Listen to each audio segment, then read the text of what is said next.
That's not looking very good. I took a massive risk buying this 2008 Mark V Golf GT TDI. I didn't know if this car even ran. To top that off, I didn't even know what the exact mileage was. I didn't even know what the mileage was at all. But in the last video, we managed to get this running and it sounds spot on.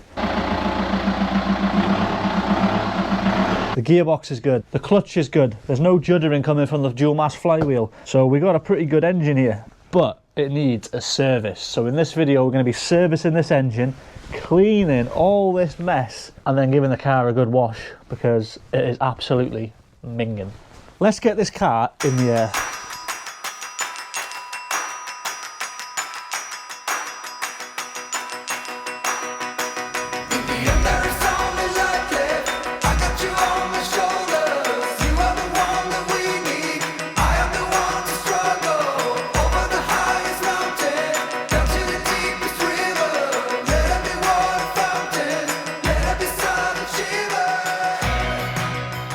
Whilst the car's now in the air, I'm just going to give the wheels a quick shake to see if I can notice any play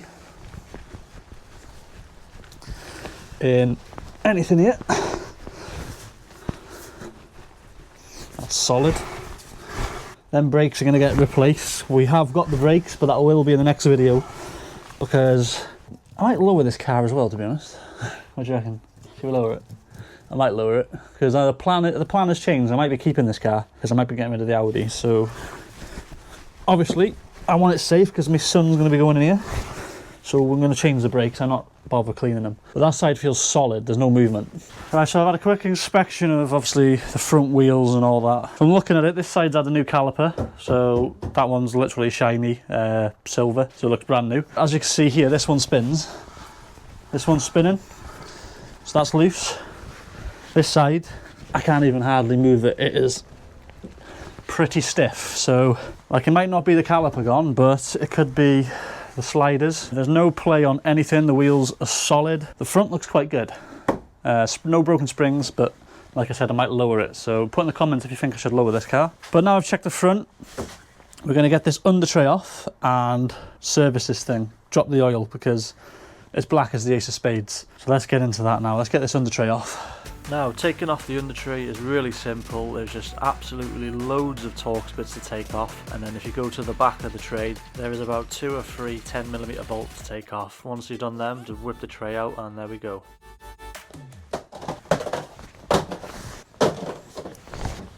I'm not chucking that. That'll go through the window. I think it was £75 or something around there for all this. We've got the fuel filter, the air filter, the cabin filter and the oil filter and 5 litres of oil. I'm not sure how much this car takes yet. I will tell you once I know because I will research it because that's what YouTube mechanics do. We research and then we do it ourselves. I don't like how dirty that is. I still want all that going in my tub. Oh, flicking my fucking... Oh, I'm stuck. My mic's stuck to the ratchet. Oh no. Oh, this is going disastrous. Oh, I've got fucking transmission fluid in my eyeball. And it's stinging like a motherfucker. Be a man, Andrew. Right. To get the nut off, you're going to need a 19mm socket on a ratchet. You'll also need an oil pan or something to catch the oil for when the oil comes out. Now just look how dirty this oil is. It's black as the ace of spades. We've got the oil draining as we speak. It's very dirty, so it's a good job of changing it. So while that drains, we're going to swap the air filter over. Once we've done that, we're going to do the fuel filter. So I'm going to allow that to drain for ages because there's a lot of crap in there basically. It looks very dirty, so we'll allow that to drain for as long as possible. But we're going to do the fuel filter and the air filter now, so let's crack on. Same as the under tray, the air box is held in by a load of Torx bits.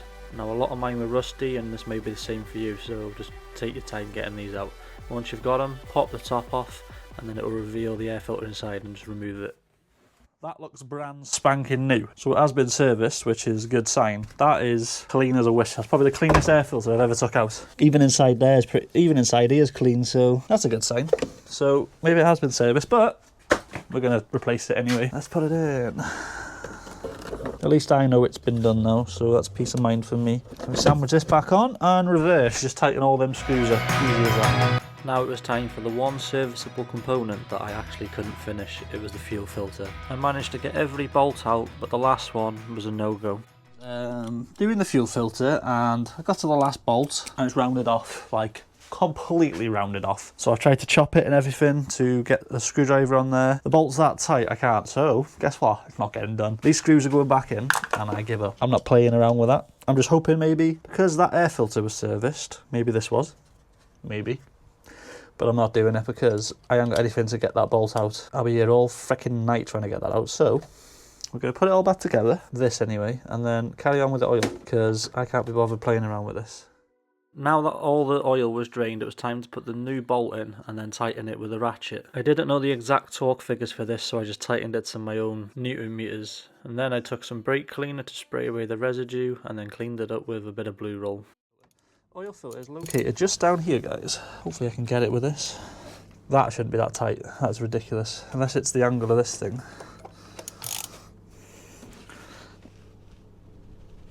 Oh my god. There's a common theme here, isn't it? They've torqued everything up to the absolute eyeballs. Like they've broke the plastic on the air filter box. If you service this car, you're a knob. This should not be this tight. This is a joke.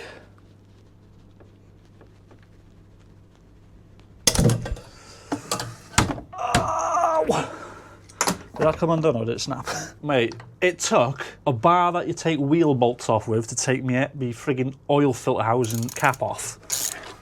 That is absolutely ridiculous. Everything's just too tight on this. Whoever serviced this, mate, I'm not even a mechanic and I'm not even that fucking special.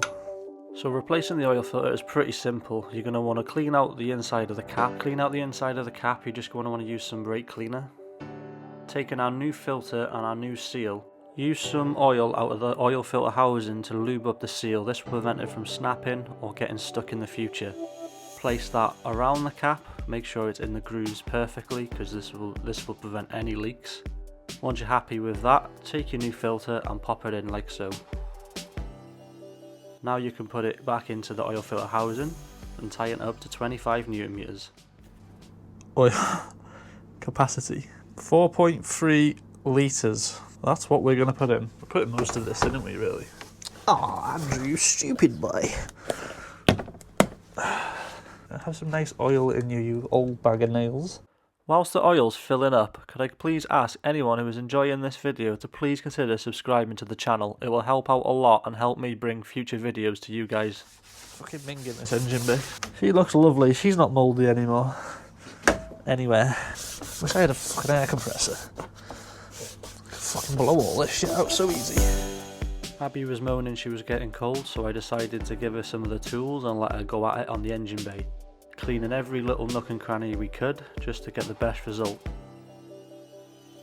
There we have it, one clean engine bay. The transformation was pretty amazing. So guys, the engine is now almost serviced. I haven't done the fuel filter obviously because that bolt's rounded off. Obviously we've cleaned the engine bay, as you can see it's looking quite a lot better than what it was. So we're just going to fill up this so I know this is done. All I need to do now is get the car down, run it up, check the level, give it more if it needs it. There is a service now thing on the dash. We're going to remove that with a snap-on scanner. Ooh. Ooh. Oh, making a right mess. Mate, that is the worst fucking design ever. In the back of the whip. In the back of the whip. In the back of the whip. Oh, fucking, I'm stuck. Can't wait to clean inside here. It fucking stinks. Smells like mouldy ass. Right. You're awesome. Oh, by the way, everyone who commented saying about the steering wheel thing, turn it left and right, worked perfectly. I turned it left and right and then drove literally to the end of my drive and the traction control light went off and the steering wheel went off, so top lads, thanks for that. Right, we're just going to do a quick scan of the car just to see if it's hiding anything. Well, there's probably going to be loads of stuff on here because the battery's been dead. So we'll just see what there is, delete it all, and then we're going to reset the service interval anyway because we got that popping up on the dash. And then we'll fire it up, check the level, and then that'll be it for today. And then obviously we'll carry the video on once it's daytime and I can clean the inside and outside of this car because it desperately needs it.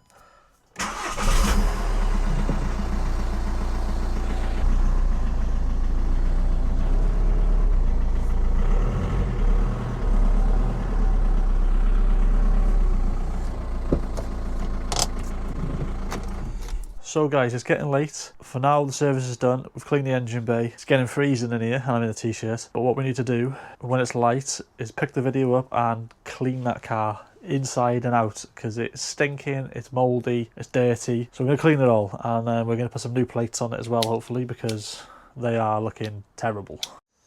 So guys, it's a few days later and it's now time to transform this Golf. It is absolutely minging. You'll see from some cinematics now.